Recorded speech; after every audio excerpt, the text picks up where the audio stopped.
Good. One sec. Chord on my end. And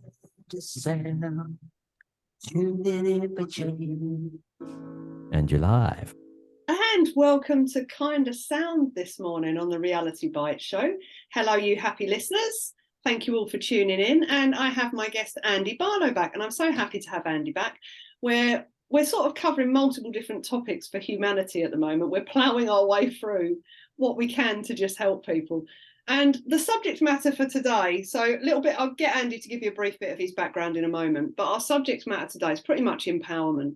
We want to do as much as we can just to let people know how they got to where they are so they really comprehend that, because then they can release it and, you know, get themselves back into that empowered space, because it's a crazy world out there at the moment, Andy, isn't it? It's very wonky. Wonky is an understatement, I would say. Or an undertaker. Or an undertaker, if you're reading my letter from the CEO of Anglian Water. Yes, interesting job change he's just had. Anyway, on a different subject. So, Andy, just remind the listeners this morning. So, what is your background? How did you get into doing what you're doing, and a little bit of like your journey? Yeah, my background. Okay, so a little bit of my journey. Yeah, always been awake to everything. Always knew things weren't right. Always questioned things. Dad always called me the black sheep of the family going through life. Always thought that was a negative, but now I know it's positive. I suppose 9/11, as I mentioned on previous ones, was a big wake-up call when working at the airport, and they said, "Look, planes have gone through the towers," and I go, "Oh, it's a tin can." And even pilots would go, "What?"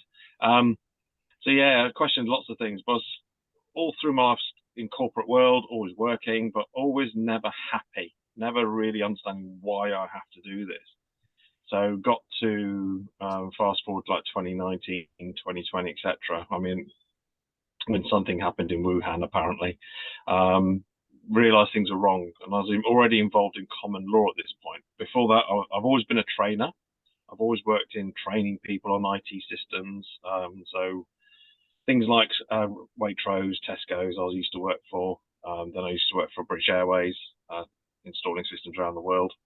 And I went to become a medical resus trainer, and then moved out of corporate in 2021 after I did a lot of rabbit warrens, diving, not trying to find my way out and all this. But I went into all this lot thinking, oh my God, what's going on with the world? But I was in common law with practical lawful dissent under David Robinson, and realising things weren't working. So couldn't figure out why. And then after Dave's untimely death, that's when I went into commerce or contract law, realised that everything's really an offer. And everything is based around equity. Equity trumps common law every time in the court. So if it's fair and just. So that's where we go from there. So I've got involved in it. I've been doing this now with common law as well, about 2.5, nearly coming up 3 years. But I've realised throughout the journey that things have to change. We can't just keep sending paperwork. We've got to do us. It's us that has to do it. Yeah. So we have to, it comes from within. And this is why I'm coming more from the empowerment side and doing that lot. So the journey's been quite horrendous. I mean, as previous one, 2020, I tried to kill myself because I wanted off the planet, but spirit wouldn't let me go. Yeah, thanks for that. Yeah, thank you. But I know reason why I'm here. I'm on a journey. So that's when I began the spirituality journey. And I mentioned that I talked last time when I saw you.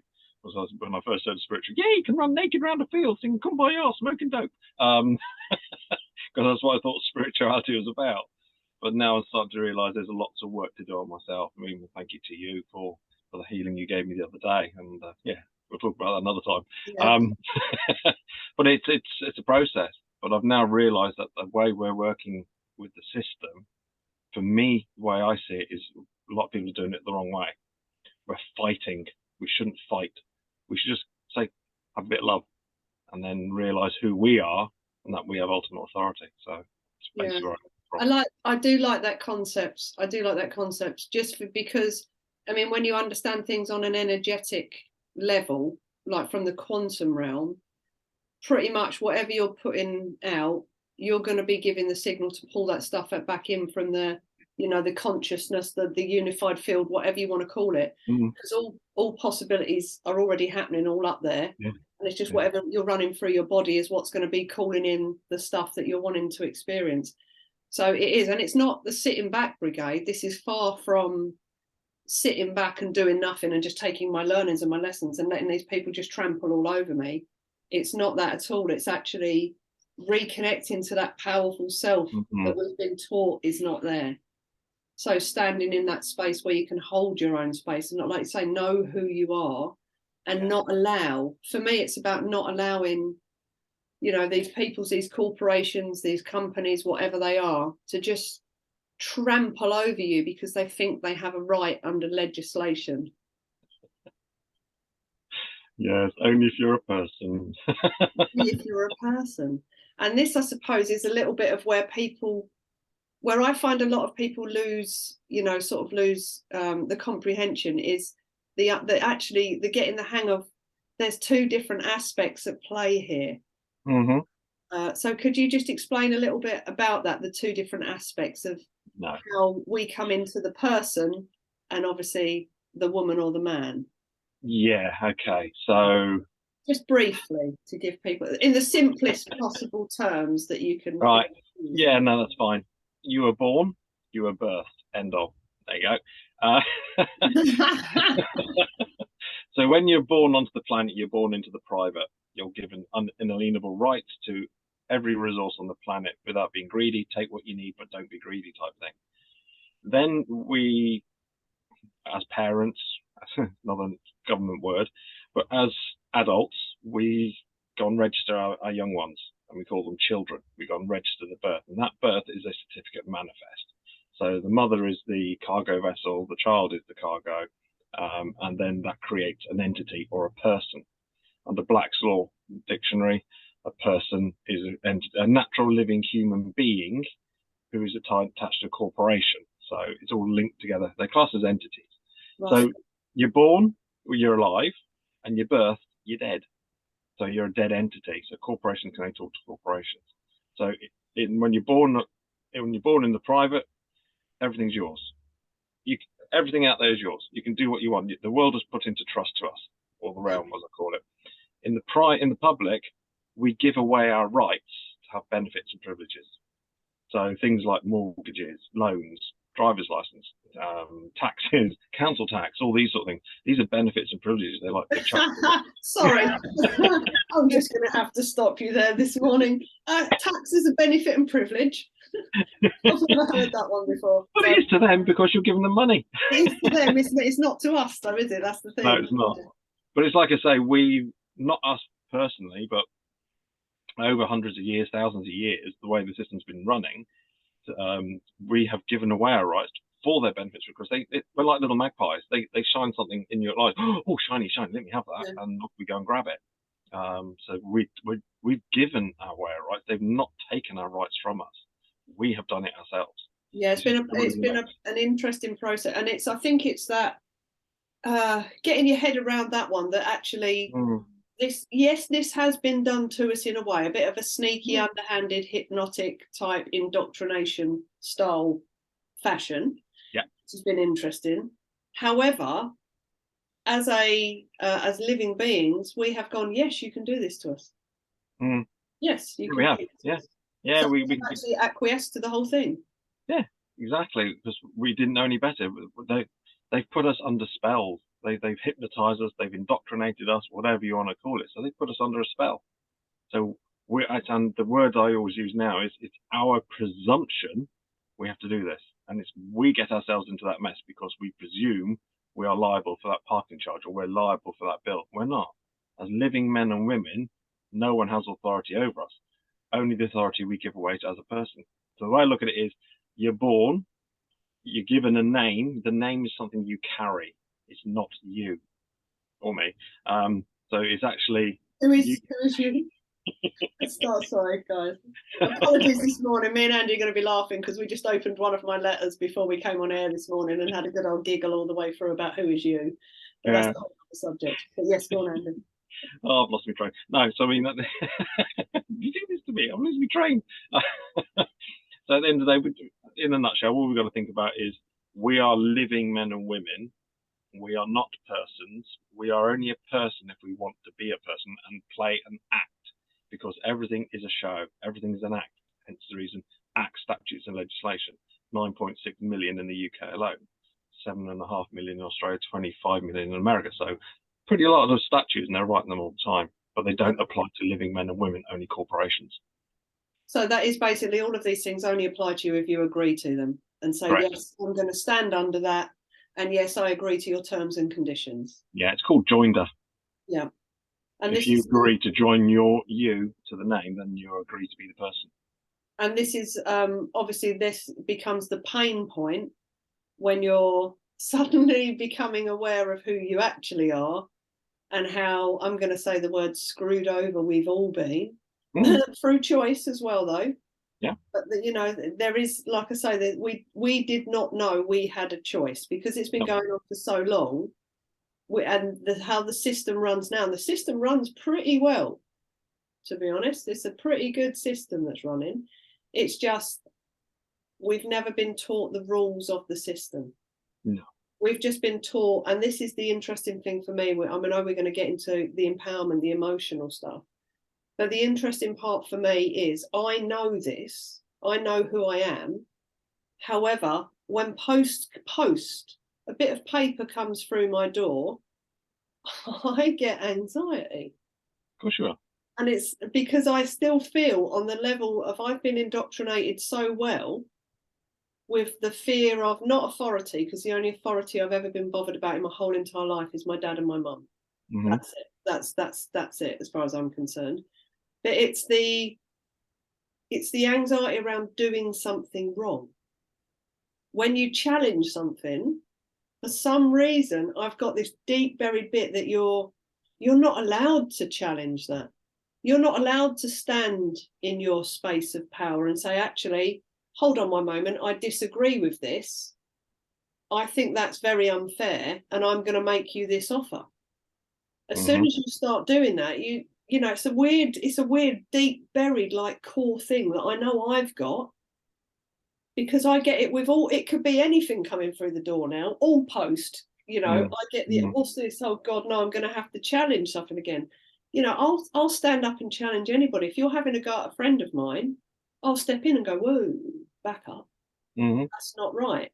It's funny, isn't it, when it comes to the self though, and this type of thing. Yeah. How you suddenly realise, like, wow, they've done a good job on me, because even though I know this stuff, I've still got those feelings come up that am I allowed to do this? Of course I bloody am. I'm a living woman, you know, and you have to rationalise with yourself and go, what is wrong with you? This is where I am at the moment anyway, because it's and that is the issue, because even though you know who you are, and I do not mean this any negative shape or form, you haven't managed to disassociate the name with you yet. It's still attached to you. It's still an attachment. But once you sever that attachment, I mean, I got to the stage, what are we now? November, aren't we now? Yeah, we are. Lose track of time. But yeah, I mean, around about March, April time this year, I suddenly realised, hang on, I'm not that person. I am me. Anything that comes through is just a piece of paper. How can a piece of paper hurt me? It can't, because it's only talking to another piece of paper, your birth certificate. Yeah. I mean, I'm questioning lots of things again at these moments in times. I mean, people watch this, they go, oh God, he's off again. Because I question everything that comes through. I mean, I'm now questioning things like the set of KB Trust. Now, I know we're going off topic slightly, but no, it doesn't matter, yeah. I question things all the time, because I sat there yesterday having a cup of coffee and I went, who told us we got a set of KV Trust? Yeah. It's history, his story. Where's the evidence? Do you know, I'm now questioning lots and lots of things again, thinking. Yeah, because I've not seen any evidence, because we've had some conversations over the last few days with some interesting people, and one of them, something came up in that conversation. This was the interesting thing about questioning stuff, and I did not want to mention it in that space. GMEI utility. Now, when I looked on there, I phoned those people up. I thought, I don't know what any of this means. And I had a very good conversation with one of the upper managers, and they said, it's got nothing to do with your national insurance number. And after, like, you know, I was explaining why, tell me what this is. And I took them to the screen and they were like, that's nothing to do with you. Like, I can show you where that comes from and who that's, you know, they're not meant to. But he was very helpful. And he's like, it's nothing to do with your national insurance number. So, you know, there's things that, like, so we get told his story and no one evidences it. No. Andy, do they? And this is what, you know, I always think my one of my business partners always says to me, you know, it's one man's word. Yeah. Have you looked at it yourself? Which is like I say, when I started questioning, we had a conversation with a friend yesterday, and I said, yes, but the ZKV trust exists. I said, does it? Prove it. I said, show me the evidence. I said, I believe there's something, but I'm now questioning history, because history is written by the victor. History is written by a man who lies. History is just a story. So was this another path we're going down and think, oh God, yeah, they got ZKV trust. We know the banks can just print whatever they like. So is there a trust? Is there gold at the end of the rainbow or whatever? No, I don't believe there is. I actually now think that this is all just another, I mean, like 1666, Great Fire of London. Were you there? Did you see it happen? Yeah, this is the thing, isn't it? It's the whole, I mean, we could go into, you know, with Tartaria and the mud floods and moltenology and all of these things. I mean, you have to, like, say, I was watching, this is totally off for the listeners, totally off subject this. I was watching a video the other day and it was fascinating because they were going all around the plane of existence and they were taking pictures of, like, rocks, mountains, you know, different things. And we've got fossil, you can tell they're mushrooms. These mushrooms are like 20 foot tall, fossilized mushrooms. There's rocks that look like, you know, animals that have just stopped, like giant elephants and, you know, giant people that have just sort of, like, they've obviously died in that space. Something's happened and they've been turned into a fossil. And it's like, you know, what on earth has gone on this plane of existence? Because, like you say, I always refer back to the video that launched me on a lot of all this research, not on what we're doing, but research on the world or the realm that we're in. And it's a guy called Uaranon, Ewarpanon.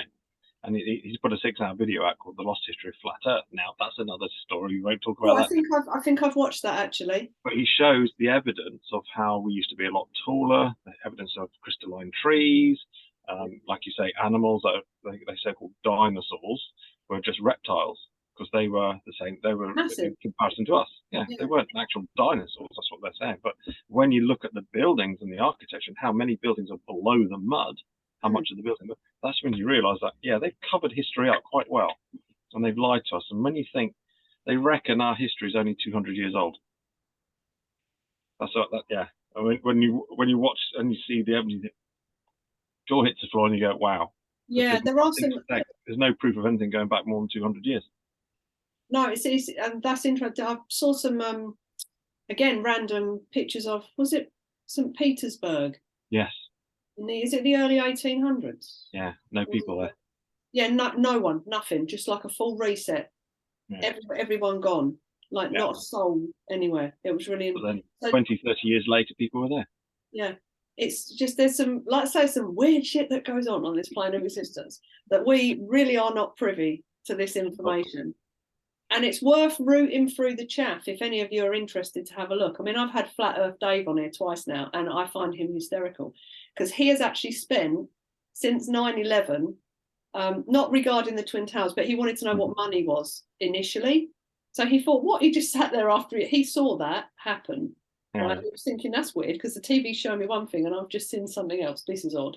So then he thought, what's money? And he started going into the fiat currency, and then obviously found out, you know, money's non-existent, you can just print what you want, it's all controlled by a certain amount of people. And he was like, wow. And he'd got a friend who's a really high up scientist in America, and apparently they were out having coffee, and he said if it was anybody but her who would have said this to him, he'd have literally laughed in their face and walked off. But he said he was sat down with her and they were having a cup of coffee and he was talking about the fiat currency and that, and she was laughing and going, you think that's messed up? Go and have a look at the flat earth. And he said he nearly spat his coffee over because of who it was that had said it. And he went, oh, shut up. Like, you don't believe that old rubbish, do you? And she said, I'm saying nothing. But if you like to go and research stuff, just go and out of curiosity, have a look at that. Now, this is a top, like, MIT scientist was saying this. And so he's thinking, yeah, I'll disprove you. I'm going to prove we're on a spinning ball within a week. It'll be no problem. And then whatever that is, like 20 years later, he's still trying to prove that we're on a spinning ball. And all he keeps doing is proving all he keeps doing is that, well, everything I do, every experiment I run, and all the cameras we produce and we make that aren't fisheye, goggle show curves, everything's flat. It's flat, flat, flat, flat. He said, there's nothing spinning anywhere. He said, but I'm going to keep trying to prove that it's spinning. And he just makes me die, because it is. And for me, I suppose all it did is, after meeting Dave, it made me, it's not so much, I don't care if we're on a ball hurtling through space or we're on a flat plane. My only issue is that we've been lied to about a lot of things, and that as a group, a collective of living beings, we're being suppressed and we're being manipulated and we're being indoctrinated and we're being used in a slavery system that none of us are aware of is happening, or I'm going to say none of, we are getting aware. But that is my only concern, is that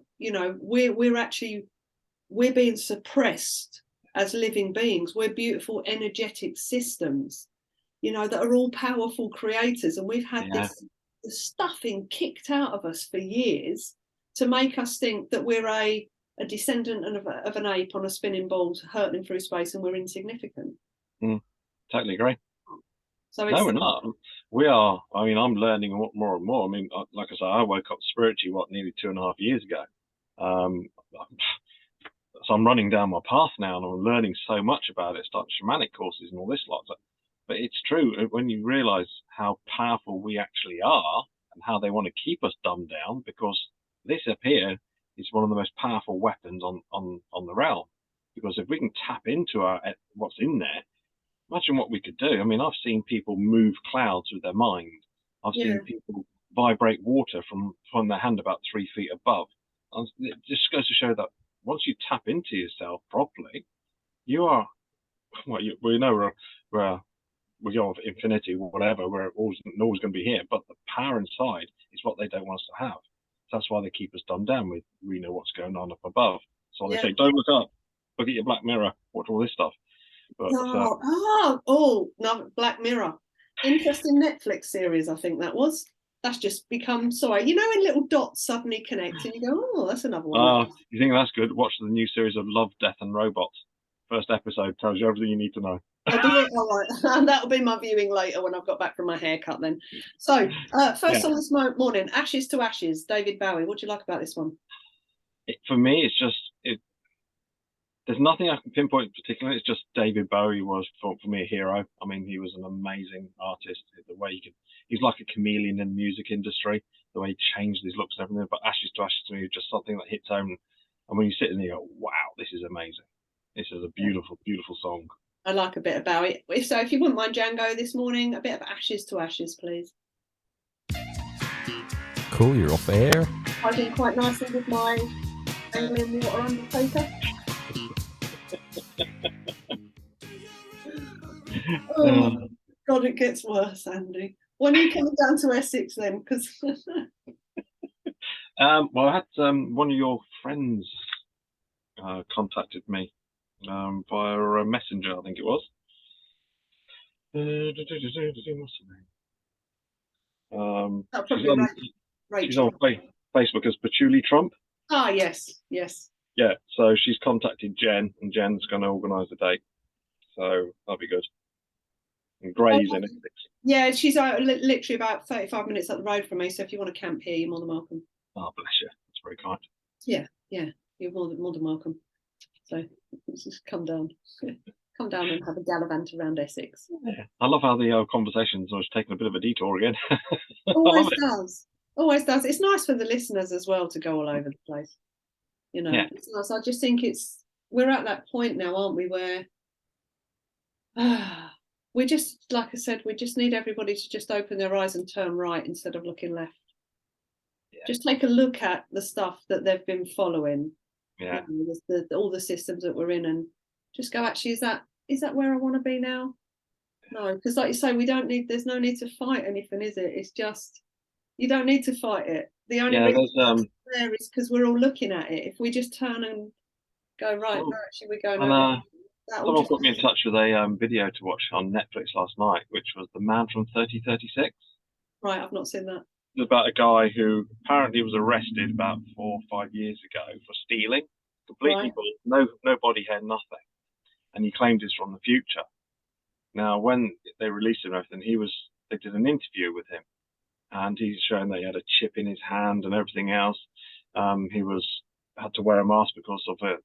He's telling things about the future of having, but he also mentioned things like COVID and stuff before it even happened, and stuff he was coming out with. And I sat there and I thought, yeah, okay. He's talking about people living beneath the land. I thought, okay, it's Demolition Man. He's talking about other things, but it's actually very interesting because he actually disappeared, but they found a body, completely burnt body, with the left hand missing, the bit with the chip in it.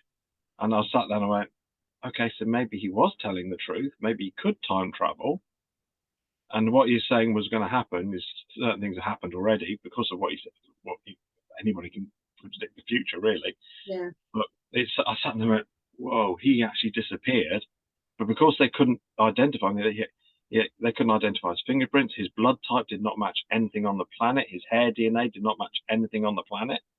So where did he come from? You know what I mean? It gave me more questions than answers. Yeah. 30 seconds to go. Thank you, Okay. Dave. And it's with the dimensional stuff. I mean, that week-long Joe Dispenza that I went on. Yeah. Starting to get an understanding of the different, we're in a multi-dimensional multiverse. Yeah. So everything's happening all at the same time everywhere. It just depends on where your focus is which one of these you're sitting in. Yeah. So people can, if you think about it like that, and time, there is no space and time. Everything's now. I get similar sort of stuff like because I get potentials. Kindasound Radio, the station for a global community. And you're live. And welcome back to Kindasound this morning on Reality Bites. We're talking all things mystical, weird, wonderful, and indoctrinated, I think, this morning, to be honest. So we're going to go all over the place. Andy, we were just talking literally infinite possibilities in the quantum realm as well in the break there. What's your thoughts on that? Well, as you know, I always say everything's in plain sight anyway. And when you look at the Marvel movies, the multiverse is already there. So everything's there. But the healing I've been doing with the gentleman up in Scotland has opened things up to me where if I'm following someone down the road, I know there's different potentials of what could happen to him or her. So I'm sitting there going, oh, I don't want to know that one. So it's almost like I'm going in and out of different realms or different universes and seeing which one's going to fit. And I think for me, that scared the life out of me. When I spoke to Mark, he went, no. He said, this one of your gifts, he said, you're going to see potential possibilities of what could happen. He says, only what you're doing will actually create that possibility. And I went, okay, that makes sense. But yeah, I truly believe there's infinite possibilities of everything. And we just have to take the one that we feel fits us best. And it does. And that's odd you should say that, because when I'm driving sometimes I'll get scenarios running through my head of different things, but I'm very, very aware because I'm aware of thought processes and how they connect into everything. So when they start going, I'm like, oh, that's interesting. I'm not interested in that one. I'd actually like this one where I arrive at this time with my coffee in my hand, quite happy, thank you. So I'm going to just focus on this one. And it's interesting because the driving, I do this all the time. I call it time slipping. But when I'm driving, I like to get to places. Number one, I just say to the universe, arrive me at the time I'm meant to be there. Mm-hmm. So I'm never stressed about timing. But I drive down to Reading quite a lot. And it's really interesting because I drive when there's traffic. So yesterday morning, I left at 5:30 because I wanted to go just before it all gets heavy. And it took me 2 hours, 25 minutes to get down there. Now, when there's no traffic, it should take me 2 hours. So I expect that little bit extra, and I'm going to stop and grab a coffee. On the way back, I left full on traffic, like 5:30. Yeah. I got home in 2 hours. And there was more traffic on the way back than what there was on the way down. And it just always makes me chuckle because I'd said in my head, I want to be home. I want to be home like before 8 o'clock so I can have a bath and chill out. And then I just drive. And when I get stuck in traffic, I pay no attention to the traffic.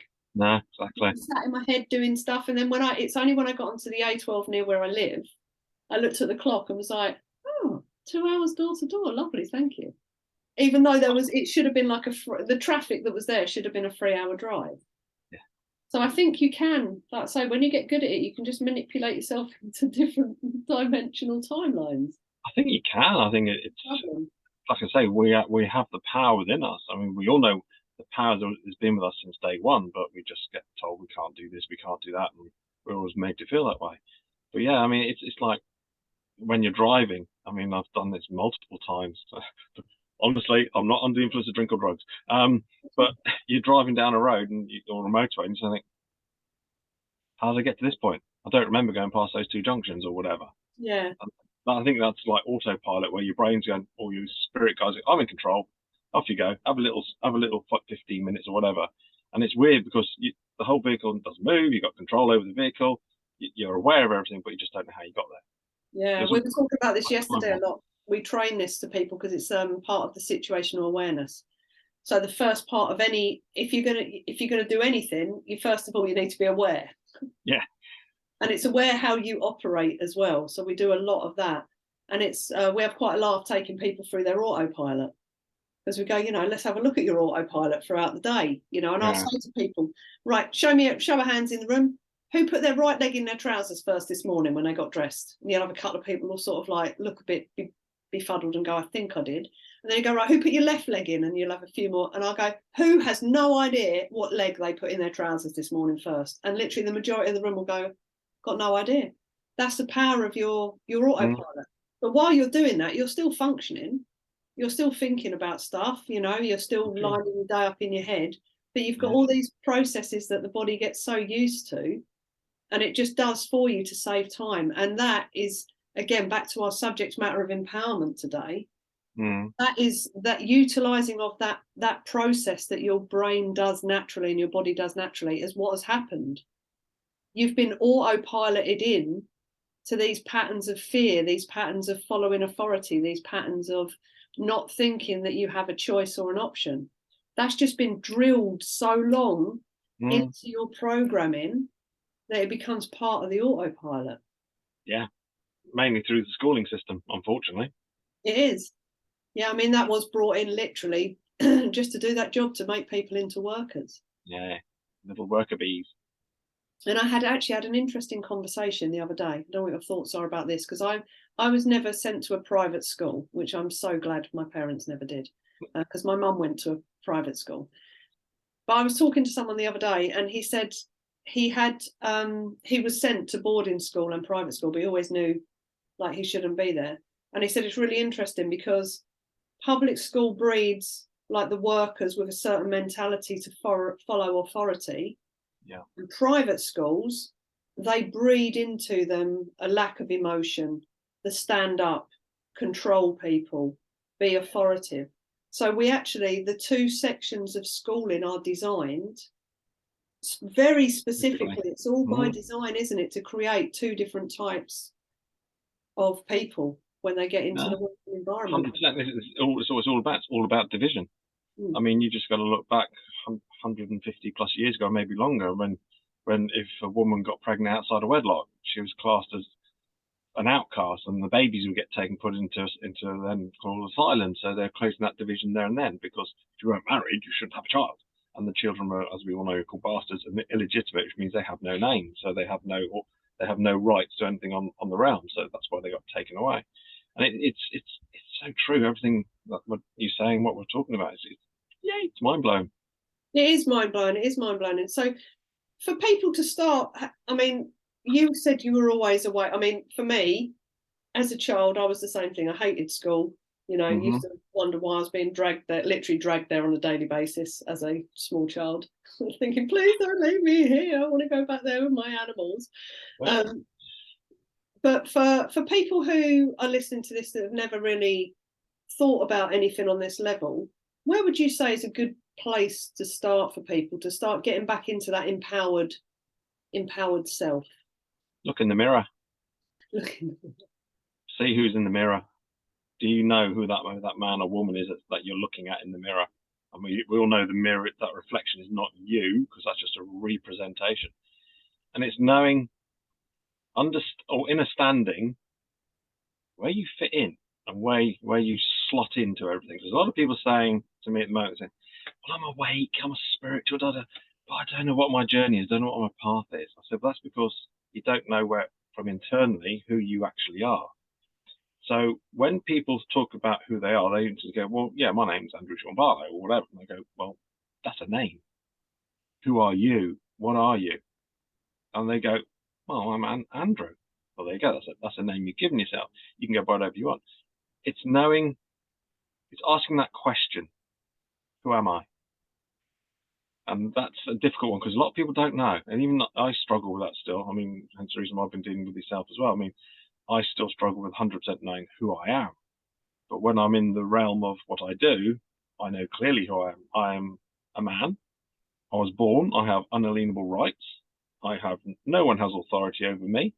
And it quite clearly states in Cruden versus Neal, 1796, a man is independent of all laws except those prescribed by nature.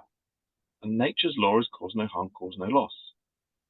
Everything else is man-made. We created them to enslave people. So it's a question for me is who am I? Who is you? Who is me? Etc. And once you understand those basics, you can do a lot of things. But it's detaching the mindset to the name. I mean, like you mentioned before, you still have anxiety when something goes to the letterbox. Yeah. I don't have a letterbox. Mine's just a mobile. Yeah, to drive off. They just throw it on the floor as you're driving off. Yeah. Catch me if you can, postman. But it's, for me, that took me a long time to realise that piece of paper coming through the letterbox is not me. It's a name, and I'm not that name. And when you can understand that you are not that name, we all go by my driving license got that name on, my passport's got that name on, my bank account's got that name on, because it's all been registered. It's owned by someone else. No one owns me. I own me. So it's just understanding, understanding who you are and where it comes from. If it comes from here, the heart, you're in a good place. If it comes from here, you're struggling because the negativity will always come in. Yeah, the head is not very helpful. It rules the heart. Yeah, and it's just getting, like I say, back into that heart space. But it's that knowing. The knowing is an interesting subject. So we're just going to do another song, and then we're going to wander into that knowing, because I find that quite a fascinating subject of what do you know about you. So next one, Dreams, Fleetwood Mac. I love this tune. Yeah, that tune for me is one of my go-to tunes when I just need to sit back, relax, and chill out. I mean, the original, obviously by Fleetwood Mac, is amazing, but when Lainey Gardner did a remix of it, about 18 months, 2 years ago with David Guetta. That was another amazing debate.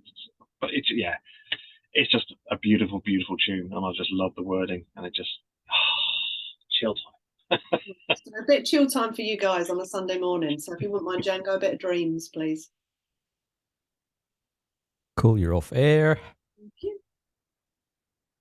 Yeah, the knowing of the self. That's an interesting subject. Like I say, I've been following this journey pretty much since I was a kid, actually. Yeah. Following this little adventure of finding my way back to me. Because I always knew that I wasn't part of like you say, you have that inner knowing that something's not right. Yeah. And it always was. Yeah, and I think that's what I'm learning is the gut. The gut is a warning sign. Whoa, hang on, ask questions on this one. Yeah. That's learning loads about that. I mean, like we said on Sunday, we were at the meeting. My stomach's going mad. So we need to interject at this point because we're traumatizing ourselves by not saying anything. Yeah, then Mr. B went on a rant. But that's the whole point, though, isn't it? It's sharing. When we share opinions and we share knowledge. Yeah. Then people can have if you can get out of that ego self of my opinion is the only opinion that matters, and you can allow yourself to drop out and then go, right, well, I'm going to listen and I'm going to pull out and see what that feels like, and is that right? And if we could all develop the ability to do that, then we would be able to come together with something that can move forwards. Like you say, it's knowing, having that discernment on everything you need to look into. Yeah, and not getting blinkered at. The funny thing was, there was a very big contradiction in terms that I read on one of these groups. And it was, if you want anything in the new, you can't cling to the old. Now, that was on that group from those people that were talking in a very aggressive fashion. And then underneath that, the contradiction was, but the article still stands, and it's the only thing from the old that you can bring through. And I thought, wow, well, you've got this quote stating that if you cling to the old, you can't bring in the new, yet you're saying you've got to cling to the old. And for me, because it's something that's so, in my life, it's irrelevant that document was ever written and who wrote it so long ago. And because it's all about the people, the living beings, there should just be a mass education around what's happened, and then, right, what do we want now? Freedom. Yeah. But you know what I mean? But from the people now. Yeah. But with awareness for these people as to what has gone on. So this is what's gone on, guys. This is where you are. Do you want this? Do you want this now, or would you like something totally different? I think that's why my new talk I'm doing a bit of video, which I'm going to I've set up a YouTube channel now. The first one I'm going to do is pay attention to what you're paying attention to. Yeah. Because I think that's for me, the ultimate word in that is pay. What are you paying with? It's your energy. Yeah. And that's what this is what this is all about. It's energy harvesting. Well, it is, isn't it, when you think about it? I mean, that's all. When we get to the deeper, darker roots of it, that's what keeps it all running, is when we know everything runs off of energy. Yeah. The more darker space they can keep you in emotionally, they're just feeding, literally, just supplying them dinner every day. Thank you very much. That's my roast dinner cooked. Yeah, thank you for that. And it is that, getting that, I suppose getting that into, I've got something I need to get off my chest today, obviously. Yeah. I'm glad we're 30 seconds to go. Yeah, so it's that, isn't it? It's getting, again, because we're so indoctrinated, aren't we? This is the thing.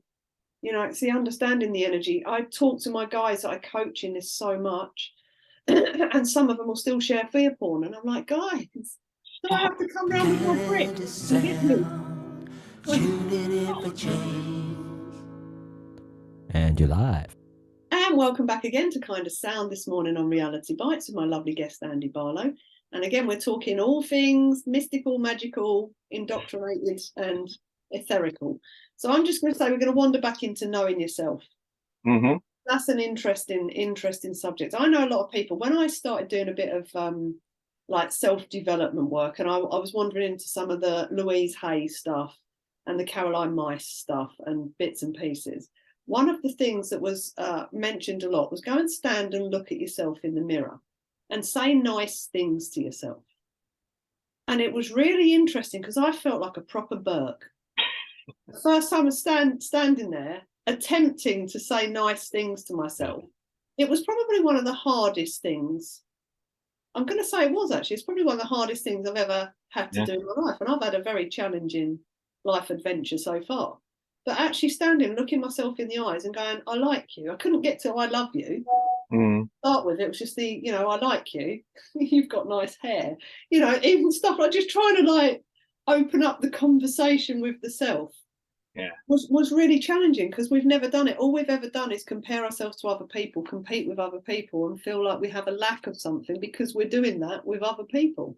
Yeah, no, exactly. I mean, that for me has been one of the hardest things, actually looking in a mirror and saying I love you. And I still, in a bit of time, I was like, the eyes still move to one side because I don't truly believe that at this moment in time, but it's getting there. I can actually look at myself in the mirror and think, yeah, you're a handsome beast, whatever. But that is the hardest bit because you're actually staying a complete reflection of yourself. And as you know, we mirror everything in ourselves anyway. So when you're sat in front of the mirror and you're actually trying to say those nice things, it's hard to do because it's almost like the reflector going, you ain't saying that. Shut up. No, you're not saying that. Do you know what I mean? It's like that little devil and angel on your shoulder. Yeah, go on, say nice things. No, you're not. I'm not letting you, sort of thing. And it's hard to do that. It's very hard. Yeah, it's breaking the patterning, isn't it? Yeah. Because it is just a pattern again. And if everybody listening to this, if you think about all of your experiences through life up until now, when it comes to other people and how you see yourself. So clothing's a big thing with me. So when I go out, I like jeans and t-shirts. You know, I've had previous partners in the past say to me, "You're not very girly," and I'm like, "Well, what are you doing with me then?" You know, if you suddenly all of a sudden feel like I'm not girly enough here, go away and find someone who is. You know, because I like to be comfortable and happy in what I'm wearing, because then you're getting, when I go out, you're getting the authentic version, well, as authentic as it can be, like I'm still learning to know myself, but then you're getting that version of me that's happy and comfortable and is not trying to be something that they're not, covered in makeup with bits hanging out, and you know, that's not how I am in life. No. And it's whenever I feel uncomfortable, if I put something on that I'm not comfortable wearing, but I've been told I've got to wear a certain thing when I go to a certain place, I won't have an enjoyable evening, because I'm always conscious of how I'm looking. Yeah. I mean, I used to be that in the workplace. They say I have to wear a shirt and tie and trousers, and I go, well, hang on, I'm sat at the desk. Why? I go, well, you know, it's the uniform. That's what we meant to wear. I said, but I'm sat at the desk. Why? I go, well, that's uniform. I said, that's not what I asked. I said, why do we have to wear that? Why can't I just come in jeans and a t-shirt? I said, well, that goes against what terms and conditions are. So, well, can I have my terms and conditions? And I read through it. It doesn't say anything.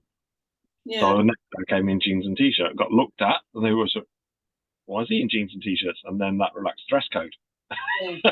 Because again, it's one of those things, like we step out of where we are in the indoctrinating prison. We go, I'm having a little escape day today, and we can help others realise, just purely by our actions of what we do and what we can say, realise, oh, actually, yeah, I don't have to do that, which is where the knowing comes in from. Again, getting back to that, the powerful self. I get this a lot in the speaking environment. Mm-hmm. So when I first used to do it, it was okay, because they were a lot of sports events. So they would book me as someone to talk about the Paralympics, and they'd expect me to turn up in sports gear. So I'd turn up in like GB kit or something like that, and I was quite comfy in that.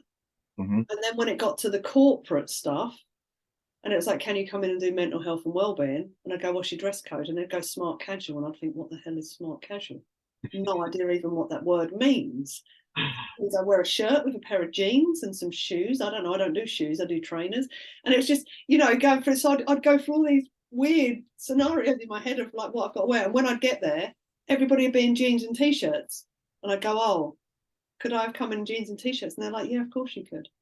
And it's like, oh, right, okay, So now what I do is I dress comfortably, because I'm getting back to the knowing self. And this is the thing, isn't it, of the, what do you know about yourself? I know if I'm comfortable. I don't go looking a mess. Do you know what I mean? I look very smart in what I'm wearing, but it's my type of clothing and I feel comfortable. So I know that when I'm talking, you're getting me. You're being the author of what you want to do. And that's where it comes from. Authority. You're writing your own authority on living your life how you want to live it. And it doesn't matter what other people think. I mean, I wear some weird, wacky clothes sometimes when I go to the coffee shop. It's all bright colours, and people just look at you and say, you're right. Because they're all wearing greens and greys and blues and blacks, and I'm sitting there with bright coloured jumpers on or whatever, and people just look at you because you're different. And that's the problem. We have created a division between us, but we need to let people know they are a man and woman. They're not a person. They've got to get that knowing right. It's hard, because I've gone down the road. This is an old sweatshirt, but I used to go down name brands because I thought, oh, that's what I had to do. Follow the leaders, follow the brand leaders. And unfortunately, we go down that road and we cause ourselves a lot of problems.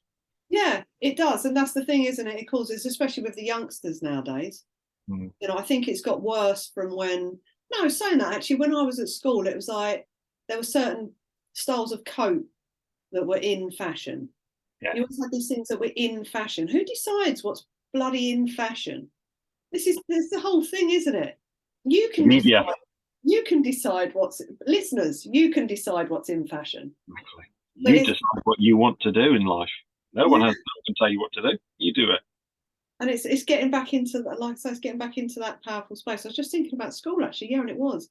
We had certain things each year. You'd get a certain trend with certain things, and you just sort of had to have one of them, like the puffer jacket coats or certain bags. Or the Parkers or canvas bags, whatever. It literally is what that you heard that someone else had. So it was like those Chinese whispers that used to come around, and it's subliminal messages through the media and all this, like whatever. You heard it, oh, have one of those. And they would have gone and get one, then someone gets something different, you change the way you own it. Yeah, that's when you realise, I'm just following everyone else. I'm just being a sheep. Yeah. And that's what we're taught to be, isn't it? So Yeah. we're going to go next song this morning, because we've only got 10 minutes left. Okay. Compliance by Muse. Oh yeah, this happened when I was on the way down to Essex. I was driving down from Manchester to Essex to attend that talk with Cheryl, and it just came on. It just literally just turned on and went, wow, compliance, and the lyrics. So there is no more defiance. Just those just single sentences. Or yeah, that song came out a few years back. I can't remember when it actually came out now. But when I sat there listening to it, it's like, it's all in plain sight again. Everywhere, it's everywhere. Yeah. So Django, if you wouldn't mind, a bit of compliance this morning, please. Do as you're told. Cool, you're off air. Thank you. We've got about 10 minutes left, so perfect timing. Sweet. So what are we going to do on the next one then? Similar sort of thing. Just continued, part 2. We'll just continue part 2. That's it. Actually, quite good. Actually, run them out monthly. It's nice to have a chat, and it's just nice to. The way I look at this is, it's just nice for people to listen to. Yeah. So they can just apply it to life if they want to or not, or just listen and think, "Cut the crazy idiots." Well, hey, we are different. Exactly. We are weird, different. We are weird. Yeah, we are different. We're heading on our own adventures now. Exactly. Oh dear, it's been a good one so far. Loving the chat. It's been good fun. Yeah, it's just I just like to share. I like to chat. It's nice to just chat, interesting conversations. I don't have my dog anymore, you see, so I used to talk to him a lot about stuff. He was a very good listener. He must have sat there going, oh, she's off again. Oh, I've heard this one, flat earth. Yeah. I don't feel like I'm on a spinning ball, Mum. No, I haven't got vertigo. Oh dear. When you throw my ball, it doesn't keep rolling because it's spinning. I don't have to keep chasing it, it stops. Yeah. I know, I love the flat earth arguments. I mean, watching some of them on, there's Professor Dave, I think, or someone came out on YouTube saying that he's an expert in globes and all this lot, and he got pretty put down the shill pretty quickly. But like you say, we have our own beliefs, and like that, it doesn't really bother me what it is, but I just know myself what it is. So yeah, just have a look. I just say to people, you've got senses, use them. Yeah. You know, that's what we teach with the situational awareness. You've got senses, use them. Yeah. Listen to them. You know, they say we've only got 6 senses. We've got more than that. We've probably got billions of different senses. Yeah, I hasten to add, I wouldn't like to know how many you actually got, so I'm sure it's we're not tuned into billions. But like all the different frequencies, the biophotonic light, everything. We've got so much more than what we think. And I've had so many weird experiences to just show me that yes, there's more to this than meets the eye. Yeah, like I said, with the knowing, I mean, like I said, I used to believe in things. Now I just know. Yeah. So, like when I did up in Scotland, I knew when I was sitting there were people running by me, but there's actually no one there. Yeah. I knew there was laughter. I knew there was singing. I knew they were just running by in white robes and all this lot. And I thought, yeah, that's good. But Mark says you won't see until they're ready to show you. He said, because it might be too scary or it might be for you at the time. But they're giving you gifts slowly but surely, that you know that someone's there or something's there. I mean, I know there's 2 people standing outside my van right now. Can't see them, but I know they're there. It's almost like I've got 2 bodyguards set outside. It's the energetics, isn't it, of everything? And the more you open yourself up to these things as well, again, get out of our patterning, innit? Get out of our patterning, our programming. The more you get out of that, the more you can open yourself up. I'm just looking forward to the day where we can all just teleport wherever we want to go, because it is possible. It might travel so much easier. Wouldn't it?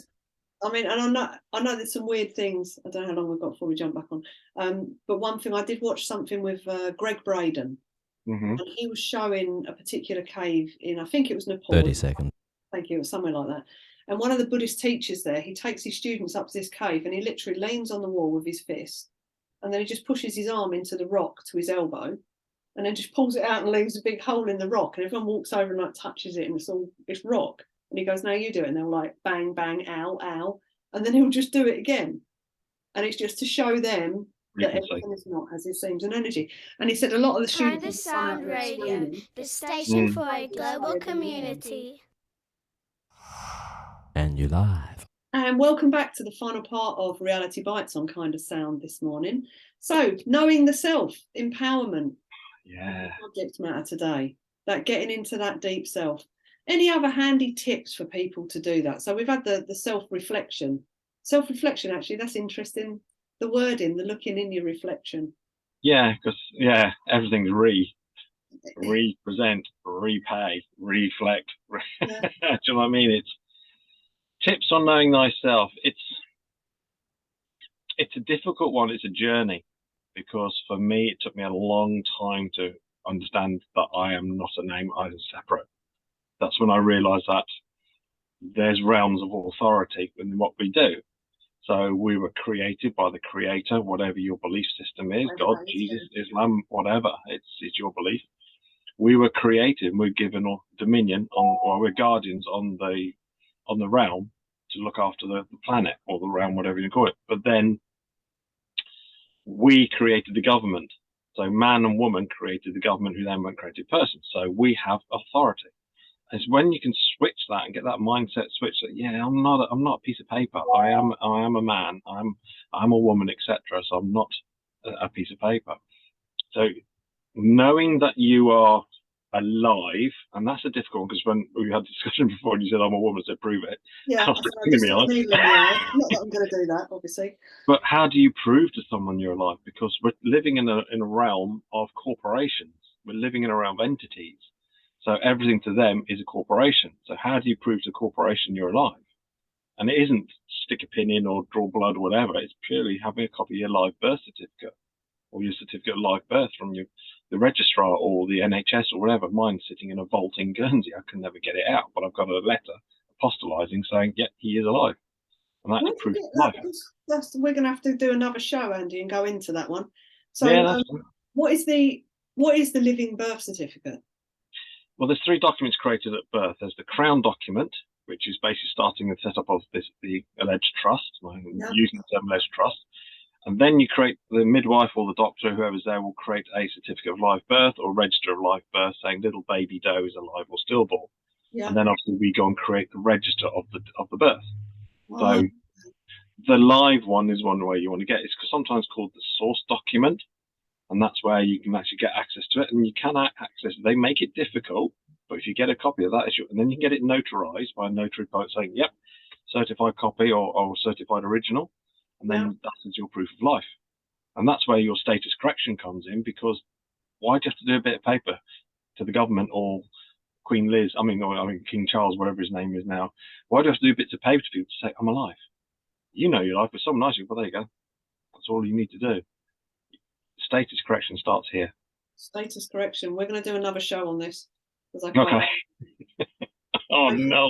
Notes and making notes for another show. So we're just going to I just want to say thank you very much for joining me this morning. Been a pleasure as always. Most welcome. Most welcome. Thank you for inviting me. Oh, no worries. And I hope the listeners have enjoyed that. I don't know what we've talked about, Andy. I'll have to listen to on the replay just to find out where we've been today, because it's been quite interesting. I love going all over the place. Me too. I just want to say thank you to Django, as always, for producing in the way as he does. And we'll just play out, Django, if you wouldn't mind, with a bit of Dreamer from Ozzy Osbourne, please. Have a lovely day, beautiful listeners. Blessings to everyone. Cool, you're off air.